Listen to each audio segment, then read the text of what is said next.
I've moved out, so your house is gone. It must be tough without a place to call home. But hang in there, my mother-in-law cheerfully announced over the phone. I responded with a disinterested, Enjoy your life in your new home, she continued. Yes, thank you, and please never come back to my house. After all, you'll be getting a divorce. With that, my mother-in-law hung up. I stood still at the airport for a moment. What welled up within me wasn't anger, but joy. Yes! I clenched my fist in a small victory gesture and set off for home with a spring in my step. My name is Emma. My husband, David, was assigned to work abroad immediately after our marriage, forcing us into a short period of living apart. Despite the distance following our immediate marriage, David and I had been dating for 5 years before tying the knot and had also lived together. Our long-term relationship and cohabitation had built a strong bond of trust between us. I didn't worry about David being unfaithful, and instead, I hoped that he would remain healthy while overseas. Our days should have continued in this calm, yet sometimes lonely state. But the problem arose when my mother-in-law decided to move into our house. My mother-in-law, married since David was a child, is now single. Upon learning that David was being assigned overseas, she declared, I'll keep my eye on you, Emma, to make sure you don't cheat. She began living in our house without our consent. Apparently, she was cheated on and subsequently abandoned by my father-in-law, whose whereabouts are unknown. To prevent David from experiencing the same thing, she decided to monitor me, but the constant surveillance made life unbearable. Desperate, I turned to David for help. He repeatedly urged his mother to leave, but she refused to listen. David trusts you too much, Emma. I can tell. A woman like you will definitely cheat. She accused baselessly, giving me a headache every day. Regardless of what I did, she linked it to infidelity. My mother-in-law wouldn't even prepare dinner for me. She would cook for herself using food from the fridge, but never left any for me. Moreover, she didn't go grocery shopping herself. She used the ingredients that I had bought for my cooking, leaving me at a loss when I came home and found that the groceries I thought were in the fridge were gone. Of course, I complained about this, but my mother-in-law either didn't care or didn't listen. I suppose you ate dinner out with your boyfriend since you're cheating, she would say, irritating me beyond belief. Even when I came home late from work and started cooking, she would create a commotion, accusing, you must be cheating if you come home at this hour, leaving your mother-in-law alone. During my work's busy period, when I was often coming home late, she constantly made a fuss about me cheating. I was so stressed that I even felt sick. I'm begging you, please leave. I am not cheating. I truly love David. I told her. David, too busy to come back to the U.S., tried his best to persuade his mother. Still, her response was disheartening. So you want me to leave that badly? You must be cheating after all. I could only sigh at this point. On a day off, I went out to meet a friend and was once again accused of cheating by my mother-in-law. My mother-in-law seemed determined to catch my infidelity and began a clumsy attempt to tail me from behind. She hid behind lampposts and behind our home's brick wall, busily skulking about. I chose to ignore her antics. I met up with a friend at a cafe, grumbling in a low voice so my mother-in-law wouldn't hear. Suddenly, a flash of light blinked a few times. It was her, taking pictures of me. My friend, looking suspicious, asked, What's that, a stalker? My friend Abby has been a close friend since our student days. Abby, a tough woman, began to stand up, saying, Should I tell her off? But I quickly persuaded her to sit. No, please sit down. Abby, sporting a pixie cut in street-style fashion, looked androgynous. I mentioned that my mother-in-law might have mistaken her for a man, which caused Abby to double over in laughter. Enjoying the spectacle, Abby leaned closer to me, held my hand as a joke to provoke my mother-in-law. Each time, my mother-in-law flashed her camera, capturing every moment. When I checked in the mirror, she seemed thrilled, snapping photos of us while her nostrils flared with excitement. I found myself laughing at the absurdity of the situation. Having witnessed my mother-in-law's silly antics, I managed to let off some steam and went on to do a little shopping with Abby before we parted ways. Sure enough, my mother-in-law followed me home, hiding behind lampposts and brick walls just like before. Every so often, I'd quickly run around like playing a game of red light, green light, and she'd scamper off to hide. It was amusing, and I found myself playing along with her ridiculous game. I thought how foolish she must be to believe that I didn't notice her tailing me. Once I arrived home and started to take off my shoes, my mother-in-law quickly rushed in. If she was tailing me, she could have at least delayed her return home. I was taken aback when she excitedly showed me a disposable camera. "Emma, I finally got proof of your infidelity. I'm going to send all of these to David, so be prepared." "Oh, really? Good luck with that." She didn't like my nonchalant response and spent the rest of the time buzzing around me like a nagging child. "Are you okay with this? It's proof of infidelity. Your face and his are both clear in the photos." But I calmly kept responding, "That's fine," while it was unfortunate that Abby's androgynous look got her mistaken for a man. David had met Abby several times before we got married. Even if she sends a photo of me and Abby as proof of infidelity, David will likely recognize her as just a friend. As I endured my mother-in-law's ridiculous and childish schemes, I suddenly had to go on a business trip overseas. It was a shame that I wouldn't be able to meet David because it was in a different country, but it couldn't be helped. I informed my mother-in-law, who I live with, about my business trip, although I didn't ask for her input. In her mind, it seemed to translate into a romantic getaway.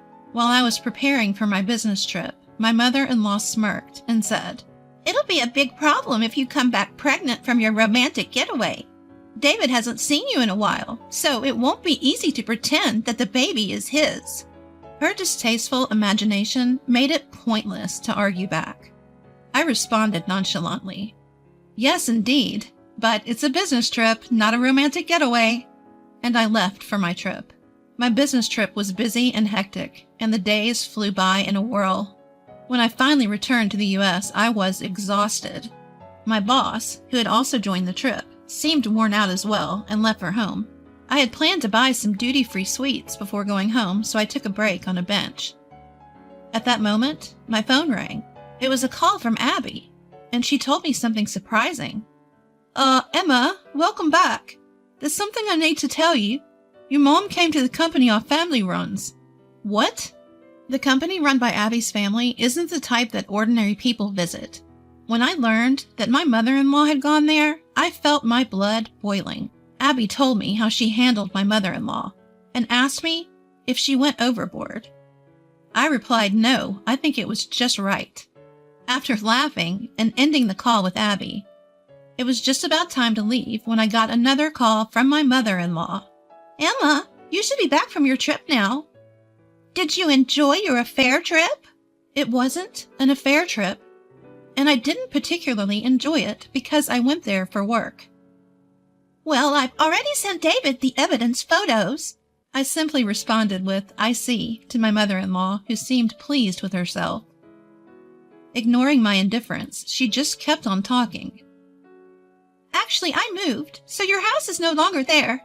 I sold the old house, so you must be struggling without a place to go back to, but hang in there."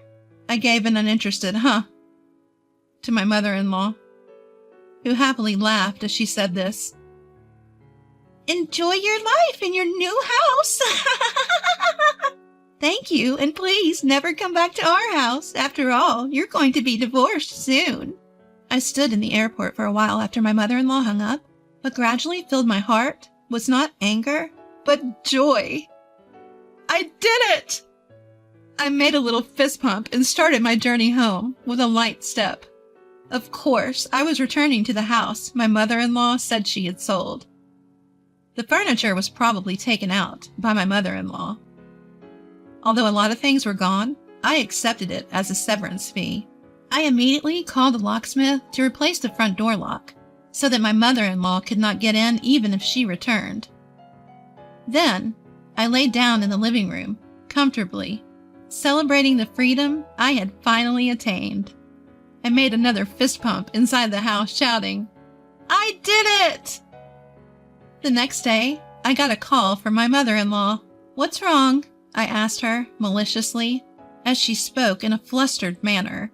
She was trembling as she said, "Actually, I thought I sold the house, but it turns out I didn't.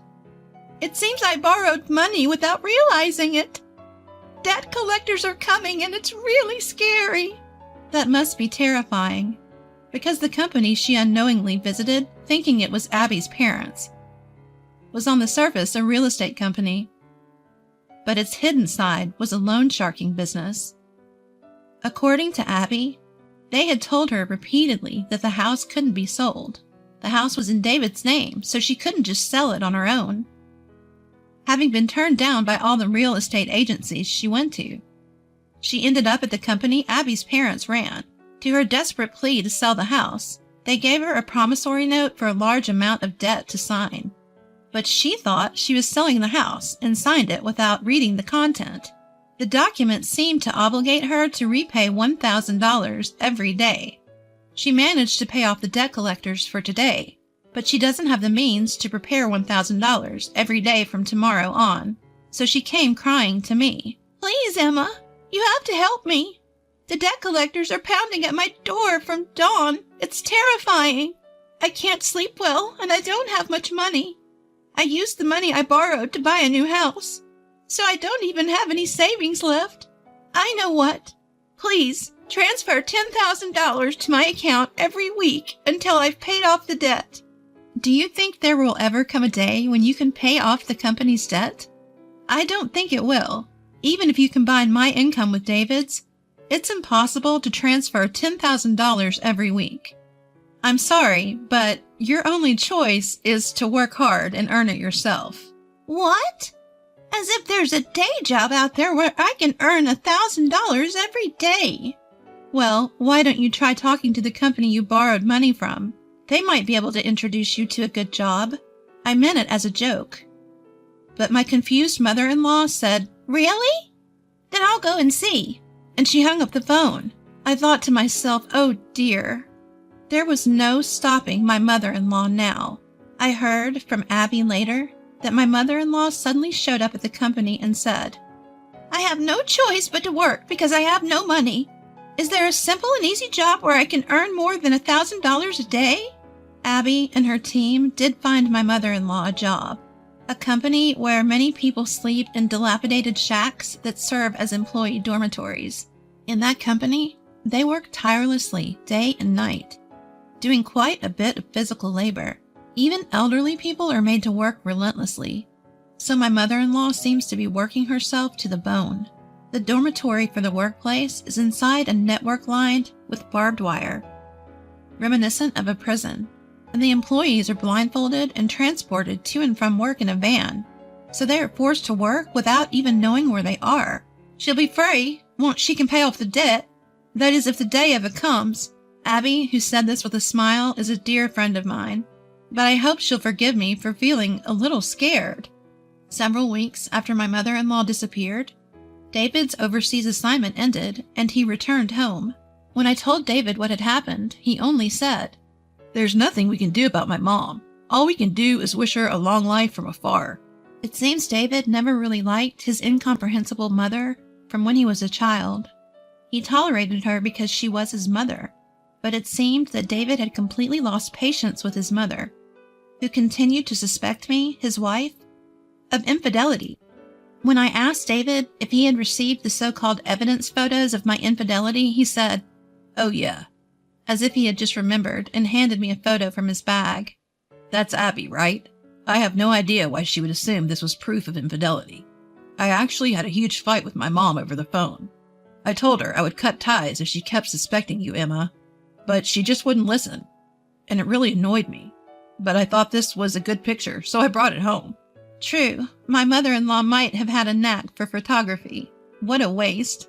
The photo of Abby and me taken from behind by my mother-in-law, paired with the beautiful scenery, had a sense of style, as if it were a page from a photo album.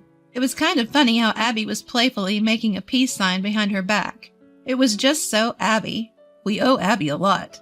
We should pay her a proper visit sometime soon. Just make sure you don't sign any documents she might try to get you to sign. I'll never sign any document that Abby gives me. Chuckling together, David and I were finally able to live like a newlywed couple.